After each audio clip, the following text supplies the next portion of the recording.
La parábola del redil, ingresando ya al capítulo 10, dice: de cierto os digo, el que no entra por la puerta en el redil de las ovejas, sino que sube por otra parte, ese es ladrón y salteador. Mas el que entra por la puerta, el pastor de las ovejas es. A éste abre el portero, y las ovejas oyen su voz. De sus ovejas llama por nombre y las saca. Y cuando ha sacado fuera todas las propias, va delante de ellas, y las ovejas le siguen porque conocen su voz. Mas el extraño no seguirán, sino huirán de él porque no lo conocen, la voz de los extraños. Esta alegoría les dijo Jesús, pero ellos no entendieron qué era lo que les decía. Amén. Este pasaje está mostrándonos que Jesús habla sobre los falsos pastores que no usan la puerta del redil, refiriéndose a los fariseos que se presentan como líderes legítimos de Israel. Un redil es un lugar seguro para las ovejas y representa a la nación judía. Los fariseos que se autodenominan pastores actúan como ladrones salteadores al rechazar el verdadero Mesías y perseguir a quienes lo siguen. El versículo 2 dice: Jesús se presenta como el único pastor verdadero que entra por la puerta, cumpliendo la profecía del Antiguo Testamento. Se menciona al portero que reconoce al verdadero pastor y le abre la puerta. Las ovejas conocen la voz de su pastor, que las llama por nombre, lo que simboliza que ya somos de él, antes de ser llamados. La expresión "las saca" sugiere que Jesús libera a las ovejas de las limitaciones de la ley, llevándonos a la libertad de su gracia. Amén. Jesús el buen pastor, del versículo 7 al 21, dice: Volvió pues Jesús a decirles: de cierto os digo, yo soy la puerta de las ovejas. Todos los que antes de mí vinieron, ladrones son, salteadores, pero no los oyeron las ovejas. Yo soy la puerta, el que por mí entra será salvo, entrará y saldrá y hallará pastos. El ladrón no viene sino para hurtar y matar y destruir. Yo he venido para que tengan vida y para que la tengan en abundancia. Yo soy el buen pastor su vida da por las ovejas. Mas el asalariado, y que no es el pastor, de quien no son sus propias ovejas, ve venir al lobo y deja las ovejas y huye, y el lobo arrebata las ovejas y las dispersa. Así que el asalariado huye porque es asalariado y no le importan las ovejas. Yo soy el buen pastor y conozco mis ovejas y las mías me conocen. Así como el Padre me conoce, yo conozco al Padre y pongo mi vida por las ovejas. También tengo otras ovejas que no son de este redil, aquellas también debo traer, y oirán mi voz, y habrá un rebaño y un pastor. Por eso me ama el Padre, porque yo pongo mi vida para volverla a tomar. Nadie me la quita, sino que yo de mí mismo la pongo. Tengo poder para ponerla y tengo poder para volverla a tomar. Este mandamiento recibí de mi Padre. Volvió a haber disensión entre los judíos por estas palabras. Muchos de ellos decían: demonio tiene y está fuera de sí. ¿Por qué le oís? Decían otros: estas palabras no son de endemoniado. ¿Puede acaso el demonio abrir los ojos a los ciegos? Amén. Este contexto es una ampliación de lo que ya él está explicando, ¿no? Jesús se describe como la puerta de las ovejas, indicando que él es el camino para que las ovejas elegidas de Israel salgan del judaísmo y vengan a él. Afirma que quienes vinieron antes de él fueron ladrones y salteadores, pero sus ovejas no la escucharon. La salvación se obtiene solamente a través de Cristo, no a través de rituales como el bautismo o la cena del Señor. Entrar por Cristo es el acto personal esencial para la salvación, que libera de la atadura del pecado y proporciona libertad en el servicio a Dios. Cristo también promete que quienes entren hallarán pastos, significando que Él sostiene y satisface a sus seguidores a través de la palabra de Dios. Contrasta su propio propósito de dar vida en abundancia, a diferencia de un ladrón que busca hurtar y destruir. La vida se recibe al buscar con arrepentimiento y aceptar a Jesús como Salvador, y se experimenta en distintos grados su revelación a través del Espíritu Santo. Jesús se presenta como el buen pastor que entrega su vida por las ovejas, refiriéndose a su sacrificio en la cruz. En cambio, el asalariado, que no es el verdadero pastor, abandona las ovejas ante el peligro. Estos asalariados representan a líderes religiosos que carecen del verdadero amor por el bienestar de las personas, optando por el ministerio solo como un medio de ganarse la vida. Jesús se describe a sí mismo como el buen pastor que conoce a sus ovejas y ellas la conocen a él. Establece una relación íntima con sus seguidores, comparable a la que tiene con el Padre. Jesús está dispuesto a dar su vida por sus ovejas, lo que se refiere a un sacrificio en la cruz por los pecadores. Además menciona que tiene otras ovejas que no son del redil judío, refiriéndose a los gentiles que también escucharán su voz y formarán parte de la iglesia. Esto destaca que su misión no es solo para los judíos, sino también para todos los pueblos. Jesús anticipa su muerte, sepultura y resurrección, enfatizando que tiene poder sobre la vida y su destino, algo que solo puede hacer porque es Dios. A pesar de su mensaje y acciones, sus palabras causan división entre los judíos. Algunos lo acusan de estar poseído por demonio y desestiman su autoridad, mientras que otros reconocen que sus enseñanzas y milagros son obra de Dios. Esta variedad de reacciones demuestra la carga que lleva el mensaje de Cristo, que puede traer conflicto antes que la paz en los corazones humanos. En resumen, el texto resalta la misión de Jesús como Salvador tanto de judíos como de gentiles, su disposición a sacrificar su vida, su poder sobre la muerte y las diferentes reacciones que provoca su mensaje a la gente. Amén. El contexto: los judíos rechazan a Jesús. Del versículo 22 al 42 dice: Celebrase en Jerusalén la fiesta de la dedicación.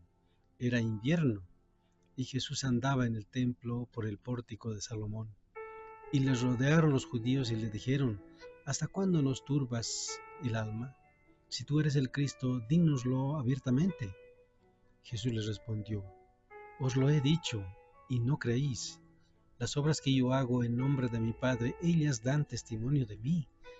Pero vosotros no creéis porque no sois de mis ovejas, como os he dicho. Mis ovejas oyen mi voz, y yo las conozco, y me siguen.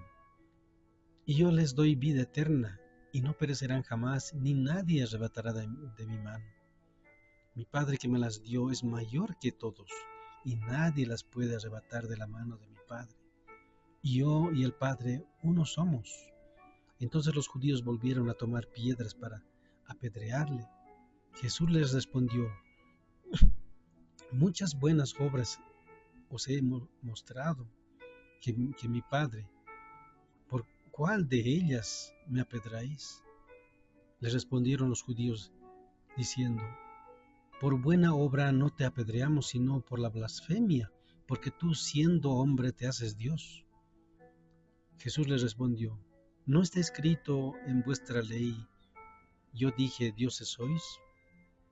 Dios llamó dioses a aquellos a quienes vino la palabra de Dios, y las escrituras no pueden ser quebrantadas. Y al que el Padre santificó y envió al mundo, vosotros decís: ¿tú blasfemas? Porque dije, Hijo de Dios sois, si no hago las obras que mi Padre no creéis, mas si las hago, Aunque no creáis en mí, creed en las obras, para que conozcáis que creáis en el Padre, está en mí y yo en el Padre. Procuraron otra vez prenderle, pero él se escapó de sus manos y se fue de nuevo al otro lado del Jordán, al lugar donde primero había estado bautizando Juan, y se quedó allí. Y muchos venían a él y decían: Juan, a la verdad, ninguna señal hizo, pero todo lo que Juan dijo de éste era verdad, y muchos creyeron en él allí. Amén. La palabra del Señor está explicándonos aquí, comenzando con el versículo 22, se menciona que en Jerusalén se celebra la fiesta de la dedicación, conocida como Hanukkah, que conmemora la victoria de los israelitas sobre Antíoco IV Epífanes, quien había profanado el templo judío en el año 1164 a.C. Los judíos recuperan y consagran el templo, lo que se celebra encendiendo lámparas y velas. La referencia a que ese era invierno sugiere que Jesús se resguardaba en el pórtico de Salomón, cerca del templo. A pesar de, al pasear por el pórtico, Jesús atrae la atención de los judíos, quienes le preguntan si es el Mesías. Sin embargo, su intención no es entenderlo, sino forzarlo a declarar un mesianismo públicamente para justificar sus ataques. Jesús les recuerda que ya les había hablado y que sus obras dan testimonio de su identidad, señalando que su rechazo es una muestra de que no son de sus ovejas. Él afirma que sus ovejas conocen su voz y lo siguen, resaltando que Dios sabe quiénes son sus seguidores, quienes creen en Él. Jesús asegura que ninguno de sus verdaderas ovejas perecerá, prometiendo vida eterna. Esta vida no depende de las acciones del creyente, ya que es una vida de promesa que perdurará. Inevitablemente aquellos que verdaderamente son salvados, no se comportan carnalmente, sino que buscan seguir a Cristo. La doctrina de la seguridad eterna no promueve una vida desenfrenada, sino que incita a vivir de manera santa bajo el poder del Espíritu Santo, en gratitud hacia Cristo. Nadie puede separar a un creyente de su salvación, ya que la mano de Cristo es omnipotente y nada puede arrebatar de sus ovejas de su protección. El versículo 29 dice que nadie puede arrebatar las ovejas de Jesús de la mano de su Padre, quien es más grande que todos. Esto muestra que el Padre es el responsable de la seguridad de nuestras ovejas. Los cristianos verdaderamente salvos tienen una seguridad eterna. El versículo 30 afirma que Jesús y el Padre son uno, lo que significa que ambos están dedicados a proteger a los seguidores. Jesús también declara que tiene el mismo poder que el Padre, resaltando su divinidad. El 31 se menciona que los judíos intentaron apedrear a Jesús después de que él afirmara su unidad con el Padre, lo que para ellos era blasfemia. A pesar de que los romanos controlan la ejecución de la pena de muerte, los judíos intentaron actuar por su cuenta, ignorando los procedimientos legales. Jesús defendió sus acciones cuando los judíos intentaron apedrearlos, recordándoles las buenas obras que había hecho en el nombre de su Padre. Los judíos respondieron que no lo hacían por sus milagros, sino porque consideraban que él cometía blasfemia al reclamar ser Dios. Ellos no lo aceptaban como más que un hombre y se ofendieron por su afirmación divina.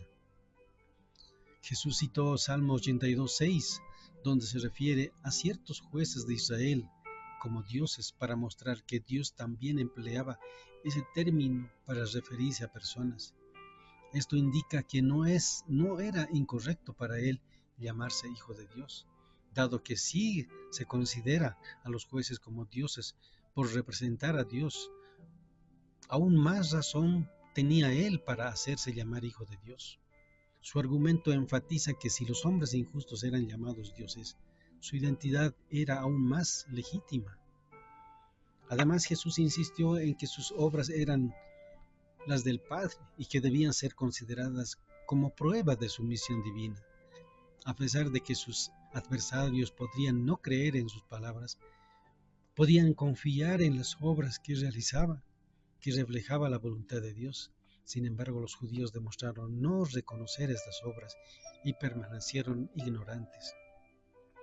Jesús se describió a sí mismo como el buen pastor, contrastando su papel como el verdadero guía frente a los falsos pastores de Israel. A medida que fortalecía sus afirmaciones, los judíos intentaron arrestarlo nuevamente, pero logró escapar.